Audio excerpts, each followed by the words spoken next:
말씀을 보도록 하겠습니다. 잠시 기도드리겠습니다. 하나님 아버지, 이 시간에 우리 아버지께서 하신 일을 자랑하기를 원합니다. 주의 이름을 영화롭게 하기를 원합니다. 말씀 가운데 들려주시는 성령의 음성을 저희들이 듣게 하시고 그 말씀이 저희 마음에 뿌려진 바 되어서 그 말씀이 힘을 얻어 저희들이 승리하는 삶을 살 수 있게 하시고 위로하여 주시고 격려하여 주시고 다시 한번 새롭게 되는 귀한 은혜가 있게 하여 주시옵소서. 부정한 종 주님께 온전히 의탁하옵고 예수 그리스도의 이름으로 기도하옵나이다. 아멘.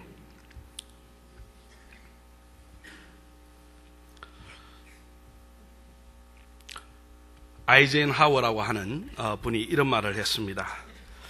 A people that values its privilege above its principles soon loses both. 이게 무슨 말이냐 하면은 아이젠하워가 한 말인데요. 사람들이 원리와 원칙보다 특권을 더 요구하게 될 때는 모든 것을 곧 잃어버리게 된다는 겁니다. 원칙도 잃어버리고 원리도 잃어버리고 특권조차 잃어버린다는 이 말입니다. 지금 한국 상황이 바로 그런 상황입니다. 원리의 원칙보다는 특권을 더 원하다가 원칙도 사라지고 특권도 없어지는 희한한 시대가 되었습니다. 원칙이라는 것은 무엇을 말합니까? 원칙이라는 것은 어떤 행동이나 이론의 근거가 되는 기본적인 규칙을 말합니다. 이러한 원칙이 우리에게 방향을 제시해 줍니다. 원칙은 우리에게 나아가는 나침판과 같은 역할을 해주는 것이 원칙입니다. 지난 1년간 제가 인도네시아에서 선교사 훈련센터를 세우기 위해서 준비하는데 최우선 순위를 두고 지금 사역하고 있습니다. 한 번은 파푸아에서 한 가정을 가게 되었습니다. 차로 저를 데리러 왔는데요. 차에서 운전대를 잡은 사람이 보니까 미성년자예요. 아버지가 아들 보고 키를 주면서 운전을 해라는 거예요. 저는 그걸 보고 깜짝 놀랐어요. 아니, 미성년자한테 열쇠를 주면서 운전해라고 할 수 있느냐? 이건 상상이 안 되는 일입니다, 저한테는. 왜냐하면 미국에서 오래 생활해서 그런지 몰라도 미국에서 그런 말을 많이 해요. It's at your own risk. 무슨 사고가 나면은 다 너 책임이야 라는 말입니다. 그러면서 열쇠를 안 줘요. 그런데 파푸아에서 미성년자에게 열쇠를 주면서 운전대에 앉아서 저를 모시고 집으로 가자면서 그 아버지가 옆자리에 딱 앉는 거예요. 너무나 편안하게 앉아 있는 거예요. 그래서 신기하다. 그런데 이곳에서 뿐만 아니라 자카르타에서도 왔는데 똑같은 일이 발생하는 거예요. 미성년자가 운전을 하는 거예요. 그래서 제가 물어봤어요. 운전면허 있냐 하니까 운전면허 없대요. 그럼 이 차 보험은 있냐 하니까 보험이 없대요. 아니 왜 보험이 없느냐고 물어보니까 인도네시아는 법적으로 보험을 요구하지 않는다고 그럽니다. 그러면 잡혔을 때나 사고 났을 때 어떻게 하느냐 하니까 돈 주면 해결 다 된대요. 그러면서 그냥 편안하게 운전하고 하는데 저는 얼마나 뒤에서 불안한지, 도대체 운전을 제대로 할 건가? 이 괜히 사고 나가 하나님의 은혜는 또 가리는 일은 아닌가? 그런데 본인들은 아주 웃으면서 아버지와 아들이 편안하게 가는 거예요. 앞좌석에서. 그런데요, 이 인도네시아가 세계에서 특히 제일 부패한 나라로 꼽힌 나라가 바로 인도네시아입니다. 돈을 주면 다 된다는 거예요. 다시 말하면은 원리와 원칙이 없는 적당주의 사회라는 겁니다. 적당하게 하면 되는 거예요. 그런데 문제는 뭐냐? 적당주의의 문제점은 문제가 생겼을 때에 심각한 일이 발생한다는 겁니다. 원칙이 무너지면은 사회가 무너집니다. 가정이 무너집니다. 제가 학교 다닐 때만 해도 원칙주의자들 좋아하지 않았어요. 너무 사람이 원리 원칙대로 하니까 답답해 보이고 유도리도 없어 보이고 좀 적당히 하지, 이런 사람들을 오히려 좋아했어요. 원리 원칙대로 하는 사람은 싫어했어요. 그런데 이렇게 원칙대로 살아가는 것, 원리대로 살아가는 것도 용기와 결단이 필요합니다. 특별히 신앙생활에 있어서도 마찬가지입니다. 성경의 원칙대로 산다고 하는 것은 우리에게 용기와 결단을 요구하는 것입니다. 세상에 많은 방법들이 있습니다. 그러나 세상의 방법이 아니라 성경이 말씀하고 있는, 성경이 우리에게 가르치고 있는 원리, 원칙대로 사는 것이 신앙생활인 줄 믿으시기 바랍니다. 세상의 원리, 원칙대로 사는 것이 아닙니다. 적당하게 세상과 타협하여 사는 것이 아닙니다. 하나님의 원리, 원칙대로 우리가 살아갈 때에 교회가 든든하게 세워지는 줄 믿으시기 바랍니다. 하나님의 가정이 복된 가정으로서 세워지는 줄 믿으시기 바랍니다. 이 원리, 원칙대로 산다는 것은 율법주의를 말하는 것이 아닙니다. 율법은 죄와 사망의 법입니다. 그것은 우리의 자유를 구속해요. 그러나 로마서 8장 2절에서 말씀하고 있는 법은 어떤 법입니까? 생명의 성령의 법입니다. 따라하십시다. 생명의 성령의 법. 우리가 생명의 성령의 법대로 살아갈 때에 죄와 사망의 법에서 자유함을 받습니다. 해방함을 받습니다. 할렐루야. 우리 신앙생활이요, 이러한 하나님의 원리에 입각해서 살아갈 때는 오히려 우리를 꽉 올마매는 것이 아니라 우리를 더 자유롭게 하는 줄 믿으시기 바랍니다. 이렇게 성경의 원칙대로 살아가기 위해서는요, 용기와 결단뿐만 아니라 우리에게는 결단이 필요합니다. 용기와 결단뿐만 아니라 우리에게는 믿음이 필요합니다. 그리고 자기를 부인하는 자기의 부인이 있어야 됩니다. 심지어는 핍박받을 각오까지도 해야 됩니다. 경건히 살고자 하는 자 세상에서 핍박받는다고 성경은 기록하고 있습니다. 우리가 하나님의 생명의 성령의 법대로 정말 하나님의 말씀의 원칙대로 살아가려면 핍박도 각오해야 된다는 겁니다. 그렇게 할 때에 우리가 정말 그리스도 안에서 자유를 누리는 줄 믿으시기 바랍니다. 우리가 신앙생활 하면서도 왜 아직까지 자유함이 없는가? 그것은요, 무엇인가 자기가 가지고 있는 원칙이 성경적인 원칙이 아니라서 그렇습니다. 무엇인가 내가 타협하는 부분이 있기 때문에 자유함이 없는 것입니다. 기도에도 원칙이 있습니다. 기도를 하는 것 중요합니다. 기도를 많이 하는 것 더 중요합니다. 그러나 더 중요한 것은 기도도 원리 원칙대로 할 때에 더 역사가 일어나는 줄 믿으시기 바랍니다. 재정에도 원칙이 있습니다. 목회에도 원칙이 있습니다. 재직들에게도 어떻게 일을 해야 되는가 원칙이 있습니다. 성경에는 많은 원칙과 원리들을 이야기하고 있어요. 그것을 발견하는 것이 중요합니다. 오늘 성경 본문의 말씀에 보면요, 사도 바울은 자신을 이렇게 소개합니다.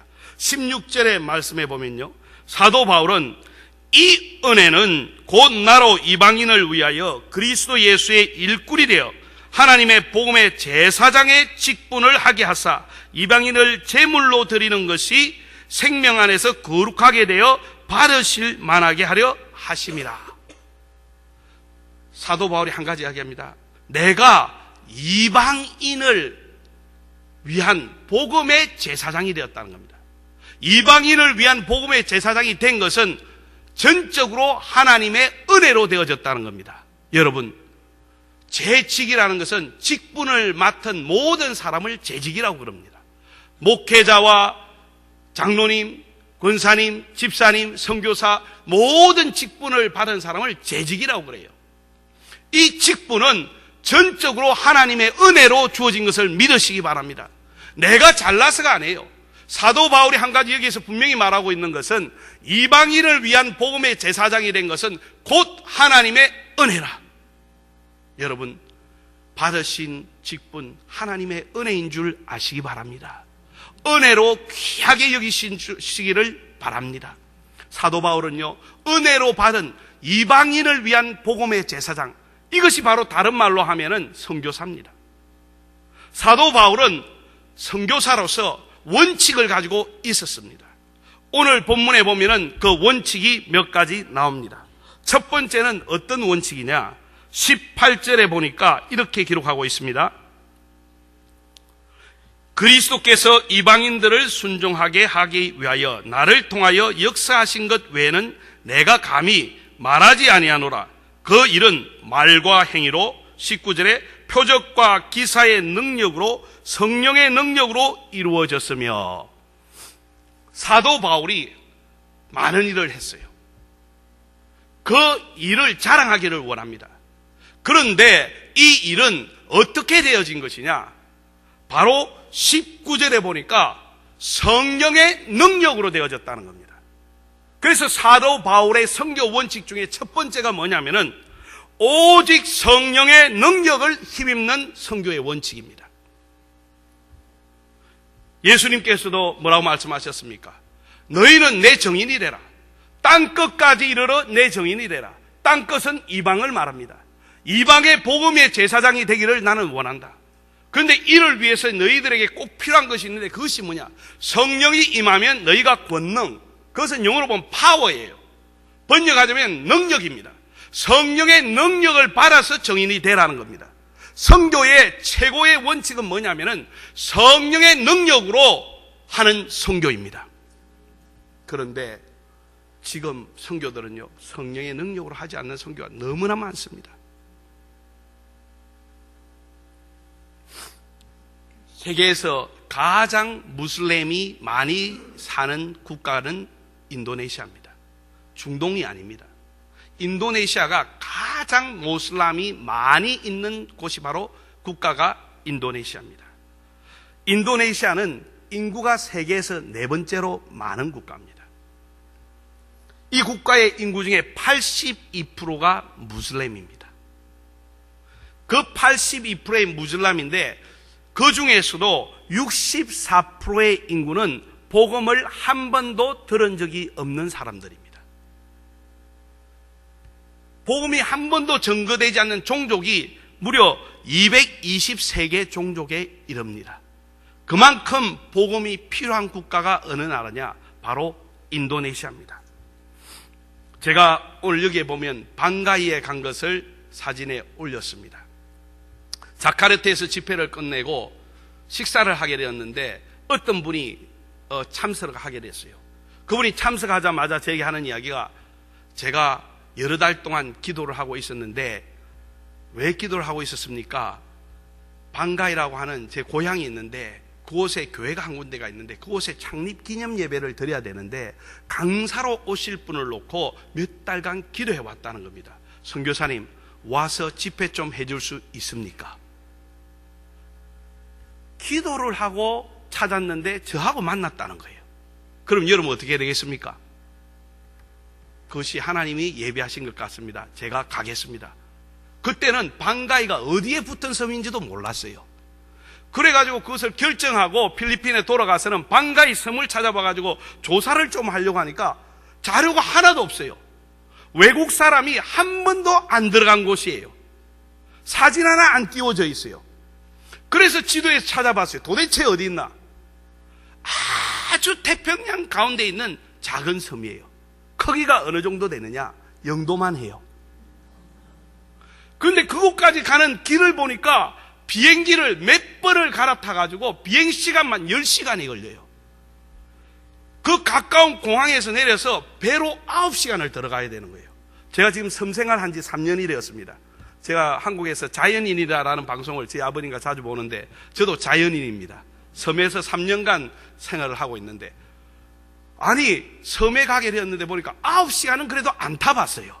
6시간까지는 타봤는데, 그래 9시간을 타고 들어가야 되는 그런 상황이었어요. 그리고 경비가 상당히 많이 들어요. 그러면서 그때 저에게 와주십사 하는 분이 이야기하기를, 저희 교회는 너무나 어려운 교회이기 때문에 선교사님, 저희들은 어떤 비행기표나 이거 도저히 할 수가 없습니다. 괜찮겠습니까?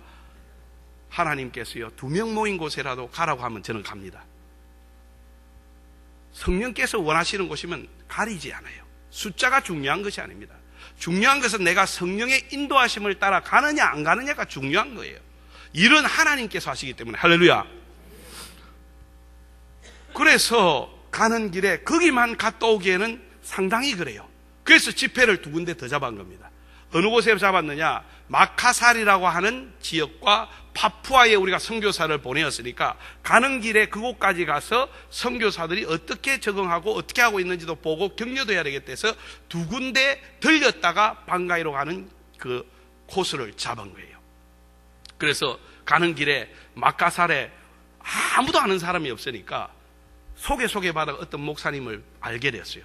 집회 좀 준비해 주세요. 그러니까 그분이 하는 이야기가, 선교사님 집회 준비하려면 300만 원 듭니다 이러더라고요. 아니 왜 그래 많이 듭니까? 모슬람 지역이기 때문에 교회에서 집회는 못하고 하려면 호텔을 빌려야 해야 되는데 경비가 많이 듭니다. 그래서 제가 그랬죠. 목사님, 저는 지금까지 세미나하고 집회하면서 제가 돈 내고 집회한 거는 한 번도 없습니다. 저는 말씀 가지고 하니까 여러분이 준비하세요. 되든 안 되든 관계없습니다. 여러분이 알아서 준비하면 저는 가가지고 하겠습니다. 그래서 집회가 이루어졌어요. 마카살에서 집회가 이루어졌는데 저도 처음 가는 데고 그분들도 저를 처음 보는 분이에요. 근데 집회가 하나님 은혜 가운데 강력한 하나님의 역사들이 일어났어요. 그러니까 그때부터 집회가 매일 다른 교회로 연결되기 시작했어요. 이 방문 19일 기간을 잡았는데요, 18일을 집회를 했어요. 그것도 그냥 집회가 아니고 모든 것을 쏟아부어야 되는 집회예요. 한번 하고 나면 탈진 상태입니다. 그럼 다시 회복하고 또 집회 나가는 거예요. 그래서 18일을 집회를 하면서 움직였는데요, 한 번은 마지막 집회를 마카살에서 하고 다른 저녁교회 집회가 있어가지고 이제 가려고 하는데 어떤 분이 예배를 마쳤는데 앞으로 막 나오는 거예요. 부부가.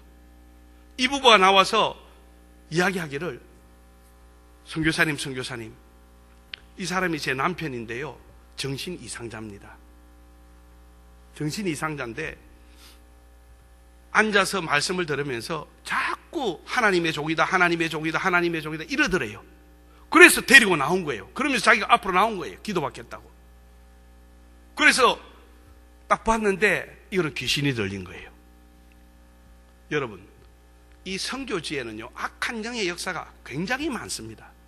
그냥 말씀 가지고가 되지를 않아요. 성령의 능력이 나타나지 않으면은 그곳에서 어떤 영적인 전투를 통해서 그 지역을 점령해 나갈 수가 없습니다. 그래서 나왔는데 기도를 해주는데 막 입에서 거품을 물면서 막 거품이 막 나오는 거예요. 그런데 여러분, 귀신이 안 나가는 거예요.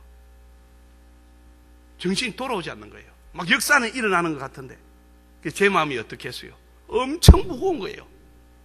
하나님, 왜 이곳에서까지 보내셔서 기도하면 역사가 일어나지 왜 안 일어납니까? 그런데 다음 집회가 있으니까 할 수 없이 마무리 기도를 하고는 다음 집회를 갔어요. 그리고 그 다음날 이제 방가이를 가게 된 겁니다. 그래서 그 저녁에 숙소에 돌아와서는 기도를 했어요. 하나님, 주 예수 그리스도의 이름으로 더러운 귀신이 쫓겨가게 해주세요. 하나님, 기도 외에는 다른 이유가 없다고 하지 않았습니까? 하면서 그 밤에는 기도를 드렸어요. 하나님, 악한 영들이 예수 이름으로 떠나가게 해주세요. 굴복하게 해주세요. 항복하게 해주세요. 그 기도를 계속 드린 거예요. 그리고 배를 타고 저녁 9시간을 가는데 이건 목선이에요. 목선인데 그 아래에서도 그 기도를 하면서 계속 가는 거예요. 그게 딱 도착했어요. 방가에 도착했는데 외국 사람은 누구도 온 곳이 없는 아주 그런 곳이에요. 근데 교회가 한 군데가 딱 세워져 있어요. 근데 이곳은 어떤 곳이냐? 흑마술, 블랙 매직이라는 것이 굉장히 유행하는 지역이에요. 주술사들이 가지 방법으로 역사하기 때문에 사람들이 두려움 속에 사로잡혀 있어요. 그리고 이곳은 어떤 곳이냐면은 성적으로 굉장히 타락한 섬이에요. 이곳에 해상왕국이 2000년 전부터 있었습니다. 그러니까 역사가 굉장히 깊은 섬이에요. 왕이 살던 데가 그곳에 있어요. 작은 섬이지만은. 그곳에서 어떤 관습이 있었는가 하면은 아내를 바꾸어서 사는 관습이 있었어요. 나 이런 관습은 그곳에서 처음 봤어요. 그 아내하고 살다가 다른 사람 집하고 아내를 바꿔가 또 사는 거예요. 그곳에 교회가 세워졌지만요, 다니는 사람들도 그렇게 살고 있는 거예요. 그냥 시간이 지나면서. 영적으로 너무나 힘든 곳이었어요. 그래서 집회를 하고 둘째 날 저녁이 되었는데 옆에 있는 또 다른 작은 섬이 있어요. 그곳에서 어떤 한 분이 제가 왔다는 소리를 들은 거예요. 그래서 배를 타고 자기 딸애를 데리고 왔어요. 고등학교예요. 고등학교를 데리고 와가지고는 선교사님, 얘가 도시에 데려가 보니까 지금 90%가 암이라고 그럽니다. 수술을 빨리 해야 된다고 그래요. 고등학생인데, 여자 고등학생인데. 근데 데려왔는데 얘가 여기에 뭐가 나가지고 너무너무 아파가 자지러지는 거예요. 저를 보자마자 가만히 있지를 못하고 그냥 소파에 그냥 들어 눕다시피 해가지고 고통스러워하는 거예요. 근데 제가 그 밤에 그 전에 가기 전에 무슨 기도하고 갔습니까? 주 예수 이름으로 더러운 귀신 쫓아내게 해주시옵소서. 딱 봤는데 이거는 무조건 귀신이라 결론을 지었어요. 그리고는 걔 보고 일어나라고 부축을 해보라고 그랬어요. 여전도사님한테도 그 같이 숙소에 있던 여전도사님한테 한 만져보라고. 애가 아파가 자지러지는 거예요. 물혹이 큰 게 있는 거예요, 옆에. 그래서 그 딸애를 보면서요, 예수 이름으로 명하노니 이 더러운 귀신아 떠나가라. 갑자기 얘가 뒤로 확 넘어져 버린 거예요. 넘어지더만은 그냥 울기 시작하는 거예요. 한참 울고 나더니 일어났는데요, 온데간데 없어졌어요. 할렐루야.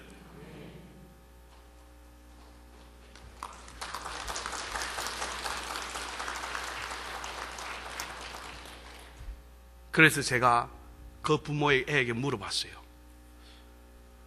왜 너에게 귀신이 들어갔느냐? 혹시 사고나 충격받은 일이 있느냐 물어보니까 얼마 전에 오토바이 사고로 완전히 넘어져서 실신을 했대요. 마을에서. 근데 실신한 애를 주술사들, 블랙 매직 하는 사람한테 데려간 거예요. 주민들이. 주민들에게 의사는요, 바로 그런 사람들이 의사인 거예요. 믿는다고 하지만은 거기에는 병원이 없어요.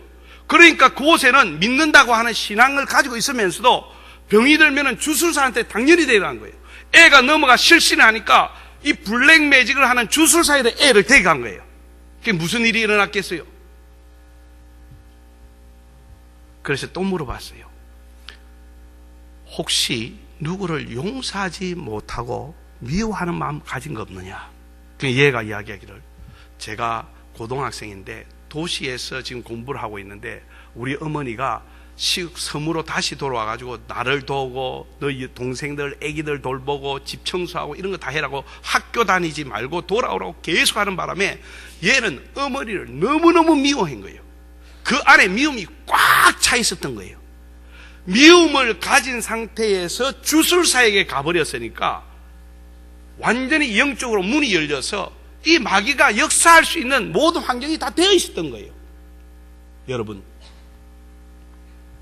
그만큼 누구를 미워한다는 거, 이 위험한 겁니다.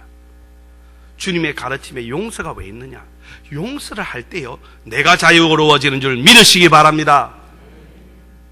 얘가 그런 응어리를 품고 있었어요. 그러다가 사고를 당하고 주술사에 가가지고 귀신이 들어버린 거예요. 그래서 얘가 낫게 되었어요. 그래서 제가 돌아오는 날요, 배가 목선이 와야 되는데 목선이 안 오는 거예요. 왜 안 오는가 하니까 하루에 한 번 들어오는 배인데 엔진이 고장이 났대요. 그래서 섬에서 들어오질 않는 거예요. 그래서 아까 봤던 쪼매난 보트 4명 타는 거, 그걸 타고 다시 돌아오는 거예요. 이 섬으로 가가지고 멈춰가지고 그 섬에서 뺑 돌아가지고 다른 배로 갈아타고 또 섬에서 다른 배로 타고 이렇게 해가지고 다시 돌아온 거예요. 할렐루야. 근데 3년 동안요, 제가 사마을섬에서 섬생활 해보니까 그 섬에 가도 그렇게 어렵지가 않더라고요. 물이 잘 안 나오고 전기가 끊어지고 그래도 뭐 평소 있었던 일이니까. 그러나 감사한 것은 바로 무엇입니까? 우리 하나님께서요, 역사하시더라는 겁니다. 성령으로 능력으로 역사하니까 그곳에 있던 사람들이 회개하기 시작해요. 블랙 매직을 했던 이들이 막 통곡을 하면서 회개해요. 막 성적으로 타락해 있던 이들이 막 통곡하면서 회개를 해요. 그래서 그곳에서 강력한 회개의 역사가 일어났는 줄 믿습니다. 할렐루야. 그래서 하나님께 크게 영광을 돌릴 수가 있었습니다. 사랑하는 성도 여러분, 베드로는 내게 금과 은 나 없어도 내가 가진 것 내게 주노니 그것은 바로 주 예수 그리스도의 이름이라고 이야기하고 있지 않습니까? 여러분은 무엇을 가지고 있습니까? 주 예수 그리스도의 이름을 가지고 있습니까? 내 손에 든 금을 빼어보아라. 여러분 손에 뺄 금이 있습니까? 사도 바울의 선교 원칙 중에 하나는 나의 말과 나의 지식으로 전하는 복음이 아니라 성령의 능력에 힘입어서 하는 사역, 바로 그러한 사역이었기 때문에 사도 바울은 곳곳마다 하나님의 몸된 교회를 세워나갔는 줄 믿으시기 바랍니다. 여러분들, 한국교회는 엄청난 잠재력을 가지고 있습니다. 세계 어디 가도요, 새벽 기도하는 교회 없습니다.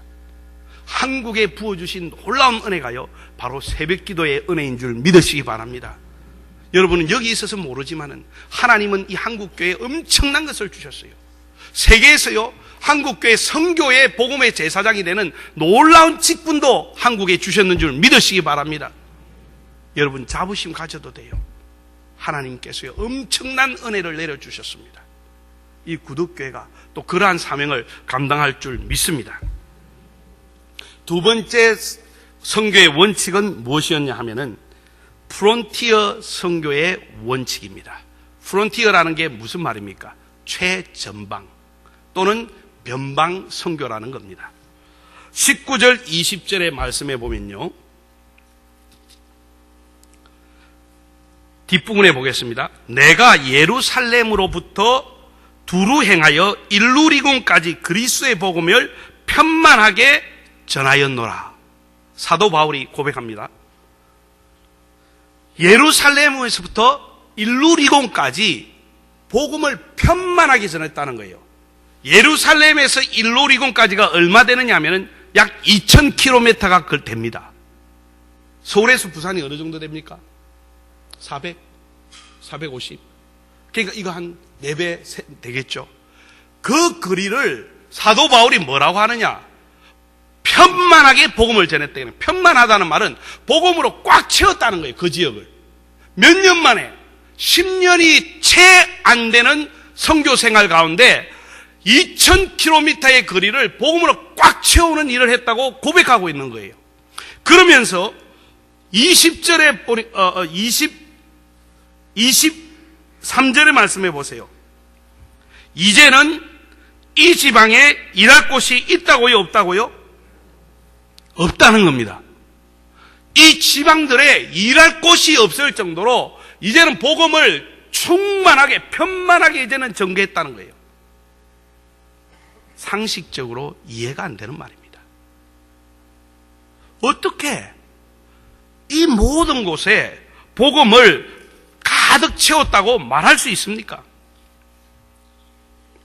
서신서를 읽어보면요, 에베소, 빌립보 이런 서신서를 읽어보면은 사도 바울이 개척한 교회는 작은 교회들입니다. 여전히 그곳에는 불신자들이 많이 살고 있었어요.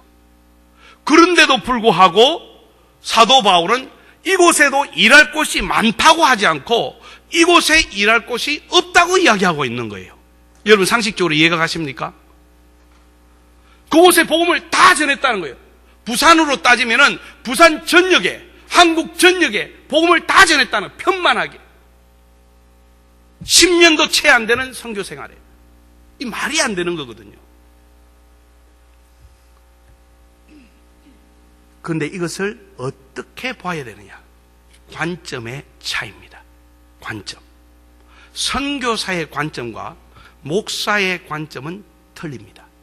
지역교회 목회자의 관점과 선교사의 관점이 어떻게 틀리는가를 여러분에게 지금 이야기 드릴게요. 20절에 보면은 뭐라고 이야기합니까? 내가 그리스도의 이름을 부르는 곳에는 복음을 전하지 않기를 힘썼노니 이는 남의 터 위에 건축하지 아니하려 함이라. 사도 바울은 복음을 전하는데 하나님의 교회가 세워지지 않는 곳에 복음을 전하기로 작정한 거예요. 이미 그곳에 교회가 있으면 복음을 안 전하겠다는 거예요. 자, 이런 원칙을 가지고 그 다음에 내용을 한번 보십시다. 23절에 보세요. 뭐라고 기록하고 있습니까? 여러 해 전부터 언제든지 서버나로 갈 때 너희에게 가기를 바라고 있었으니 24절에 이는 지나가는 길에 너희를 보고 먼저 너희와 사귐으로 얼마간 기쁨을 가진 후에 너희가 그리로 보내주기를 바람이라.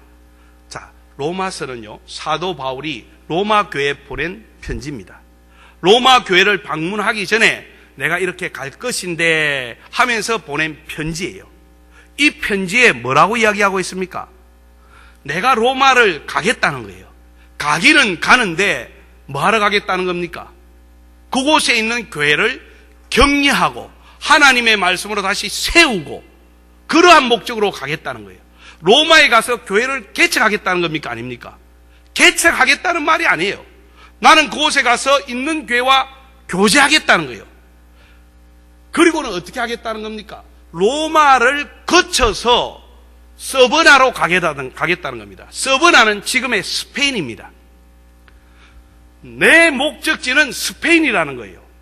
스페인의 복음을 전하러 가기를 원하는데 그 중간인 로마에서 들려가지고 여러분들과 그리스도 안에서 교제를 나누고 가겠다는 거예요. 자, 목회자의 관점이 어떻게 틀리는가 이야기 드릴게요. 로마는 그 당시의 세계의 중심입니다.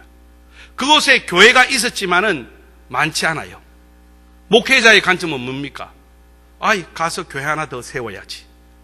그렇죠? 안 그렇습니까? 충분하지 않잖아요. 작은 교회들이잖아요. 목회자는 그곳에 교회를 하나 더 세웁니다. 선교사는 그곳에 교회를 안 세웁니다. 이미 교회가 세워져 있기 때문에. 이것이 다른 원칙이에요. 선교사는 어디를 향해 나가는 사람이냐? 최전방을 향해서 나가는 사람입니다. 복음을 듣지 않는 곳에 복음을 전하기 위해 나가는 곳이에요. 그 복음을 듣지 않은 곳이 교회나 이미 세워진 것이 있으면 그곳은 넘어뛰는 거예요. 근데 목회자는 교회 지역의 교회는 뭡니까? 이곳에서 아직 할 일이 많다예요. 아멘? 그렇죠? 지역교회는 아직 우리 할 일이 많다. 부산에 아직까지 불신자가 얼마나 많습니까? 아직까지 이곳에 할 일이 너무너무 많아요. 더 많은 교회들이 있어야 될지도 몰라요. 한 사람이라도 더 그리스도께로 데리고 와야 되는 게 바로 지역교회의 사명인 줄 믿으시기 바랍니다. 그러나 선교사는요, 이곳에 이미 지역교회가 있기 때문에 이곳에는 와서 교제를 가지고 격려하고 건너뛰어서 복음이 없는 스페인, 이러한 곳으로 가겠다는 겁니다.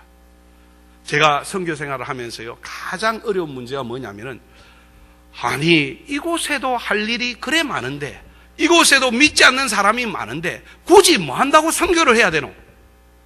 굳이 저 멀리까지 가가지고, 뭐 한다고 선교사를 보내가지고, 그 멀리까지 복음을 전하는 일을 우리가 해야 되는가? 여러분, 교회는요, 두 가지 사역을 해야 됩니다. 하나는 지역에서 더 많은 영혼들을 주님께로 인도하는 이 일을 해야 될 뿐만 아니라 선교사를 보내어서 땅끝까지 복음이 전거대로 하는 이 두 가지 사명을 하나님께서 교회에게 주셨는 줄 믿으시기 바랍니다. 그래서 안디옥 교회 있지 않습니까? 안디옥 교회에서 성령께서 뭐라고 말씀하십니까? 바나바와 바울을 뽑아다가 보내라는 거예요. 지역교회에서 할 일도 많은데 그 중에 일꾼을 뽑아다가 보내라는 거예요. 이를 통해서 하나님은 어떤 일을 하기를 원하십니까? 복음이 들어가지 않은 곳에 복음을 전하기를 원하는 겁니다. 이것이 바로 최전방 선교의 원칙입니다. 그런데 지금 선교사들이 이러한 원칙을 따라가지를 않아요. 그러다 보니까 교회가 있는 곳에 또 교회 세워요. 얼마나 안타까운지 모릅니다. 현지에 가보면요, 현지에 정말 빈약한 교회가 있어요. 그러면은 이 원칙을 적응 안 하는 선교사들은 어떤 일을 해버리냐? 그 옆에다가 교회 건물을 잘 지어요. 에어컨 팡팡하게 나오게 틀어요. 그 다음에 오는 사람들 쌀 한 가마씩 줘요. 교회가 채워집니다. 누구하고 경쟁하는 겁니까? 현지에서 어렵게 하고 있는 그 교회 목회자와 경쟁 관계로 들어가는 거예요. 이것은 잘못된 선교의 원칙입니다. 이렇게 하다 보니까 선교사는 많이 나갔어요. 그러나 그 많은 선교사들 가운데 90%에 해당하는 선교사들은 이미 복음이 전거된 곳에서 사역하고 있어요. 복음이 들어가지 않은 곳에는 10%도 안 되는 선교사들만 일하고 있는 겁니다. 우리가 하나님이 주시는 원칙대로 일을 안 하게 되면요, 효과가 없습니다.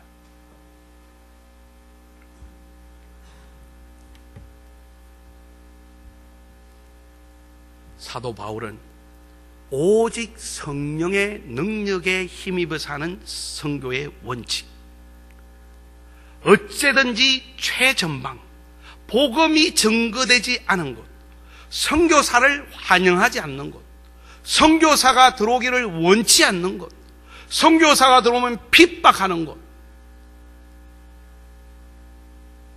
그런 곳이라도 사도 바울은 가기를 원했던 겁니다. 그랬기 때문에 사도 바울은 수많은 핍박을 당해야만 했던 것입니다. 사랑하는 성도 여러분, 원리라는 것은 중요합니다. 원리와 원칙이 무너지면요, 사회가 무너집니다. 국가가 무너집니다. 하나님의 교회가 무너집니다. 항상 원리 원칙대로 안 하다가 문제가 생기면은 그 문제 때문에 어려움 당하는 사람 많지 않습니까? 우리가 신앙생활을 할 때요, 이 성경 속에서 무엇을 발견해야 되느냐? 제가 선교사로서 선교의 원리와 원칙을 발견하듯이 여러분은 이 속에서 하나님이 가르쳐 주시는 원리와 원칙을 발견해야 될 줄 믿습니다. 이 말씀은요, 그렇게 살아가라고 있는 것입니다. 우리가 그러한 원리와 원칙을 가지고 직분을 감당해 나갈 때 하나님께서 영광 받으시는 줄 믿습니다. 베닝힘이라고 안녕하세요 성령님이라고 하는 책을 저술한 분이 있습니다. 오순절계에서는 굉장히 알아주는 분입니다. 이분이요, 2016년 얼마 전에 남아프리카에서 이런 고백을 했어요. 자기가 심장마비가 왔답니다. 심장마비가 와서 병원에 입원을 했어요. 입원을 했는데 병원에서 심장마비로 수술을 받고 있는 중에 한 꿈을 꾸었답니다. 어떤 꿈을 꿨느냐? 자기가 천국 문 앞에 딱 줄을 서 있더래요. 사람들이 줄을 쫙 서 있는데 다 하얀 옷을 입고 서 있는데 자기가 제일 끝에 서 있더라는 겁니다. 제일 끝에 서 있는데 그 서 있는 사람 중에서 예수님이 머리를 끄덕끄덕 하면서 천국 문으로 들려보내는 사람은 20%밖에 안 된다라는 거예요. 그러니까 이분이 제일 뒤에 서 있으면서 마음이 불안하더래요. 나는 과연 뭐라고 하실까? 자기 차례가 딱 됐답니다. 자기 차례가 딱 됐는데 주님께 얼굴이 너무너무 어두워지시더래요. 그래서 이 사람이 마음이 이미 무거워졌어요. 그러면서 주님께서 하시는 말이 I'll give you second chance. 내가 너에게 두 번째 기회를 주겠다. Don't mess up. 이번 기회는 절대 엉망진창으로 만들지 마라. 그리고는 깨어났대요. 깨어나고 나서는 자기를 돌아봤어요. 돌아보니까 문제가 심각하더라는 겁니다. 어떤 문제입니까? 주여 주여 하는 자마다 다 천국에 들어갈 것이 아니요, 하나님의 뜻대로 하는 자라야 들어간다. 그러면서 뭐라고 말합니까? 불법을 행하는 자들아 내게서 떠나가라. 하나님의 법대로 안 했다는 거예요. 하나님의 원리 원칙대로 안 했다는 거예요. 나름대로 열심히 일을 하고 열심히 사역하고 엄청난 영향을 미쳤지만은 본인은 보니까 하나님 앞에서 불법을 저지른 자가 되어 있더라는 겁니다. 그러면서 그가 고백하기를 물질에 있어서 내가 불법을 저질렀고, 내가 두 번째 불법을 저지른 것은 하나님과의 관계없이 하나님의 역사가 없는데도 내 멋대로 나가서 다니면서 사역을 했던 것이 6년간이래요. 그래서 회개하고 돌이키면서 자기가 그 글을 써서 간증을 한 것을 제가 보았습니다. 사랑하는 성도 여러분, 하나님의 법대로 하지 않는 것 불법입니다.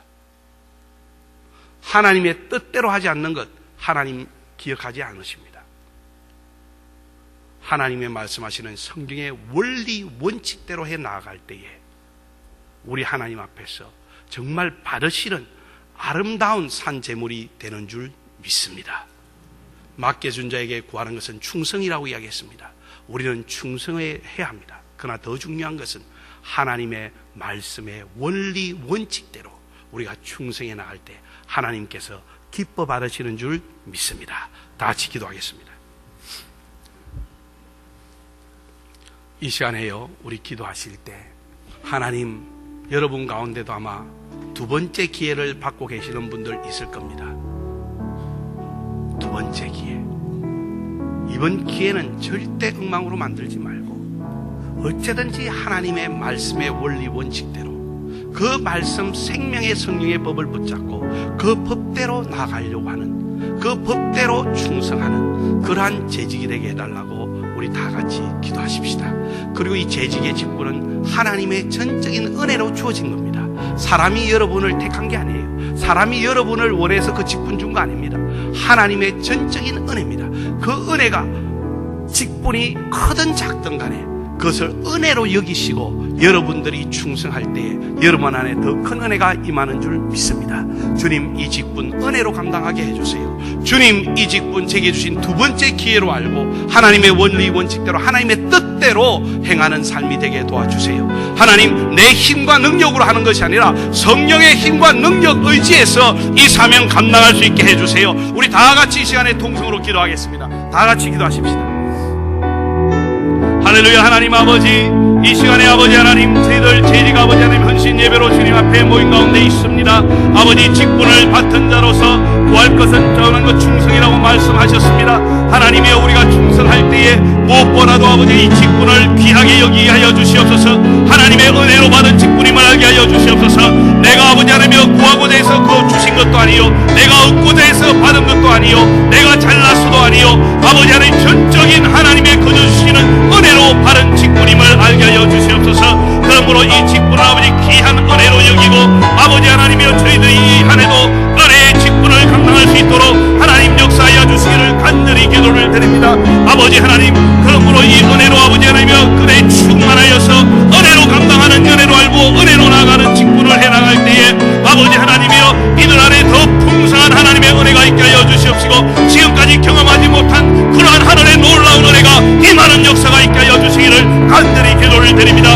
하나님 아버지, 강과 없는 것은 이 직분 아버지 하나님, 어떤 분들은 하나님께서 두 번째로 주신 기회인 줄 믿습니다. 하나님이여, 이번에는 엉망진창을 만들지 아니하고 내 뜻, 내 주관대로 하지 아니하고 아버지 하나님 내 생각대로 하지 아니하고 하나님의 생명의 법, 아버지 진리의 말씀의 원칙에 입각해서 하나님의 원리대로 아버지 하나님이여 나아갈 때에 아버지 하나님이여 이 직분이 하나님 앞에 연락되는 아름다운 아버지 하나님의 봉사의 직분들이 다 될 수 있도록 하나님 역사하여 주시기를 간절히 기도를 드립니다. 그래서 아버지 하나님 이 교회를 다시 한번 세울 수 있게 하시고 이 교회를 통하여 아버지 하나님이여 세계 만방에 열방에 하신 일을 바라보게 하여 주시옵소서. 아버지 하나님, 기도를 드리옵는 것은 아버지 하나님 무엇보다도 내 힘으로 하지 아니하고 성령의 힘을 힘입어서 아버지 사명을 감당할 수 있도록 더욱더 성령님을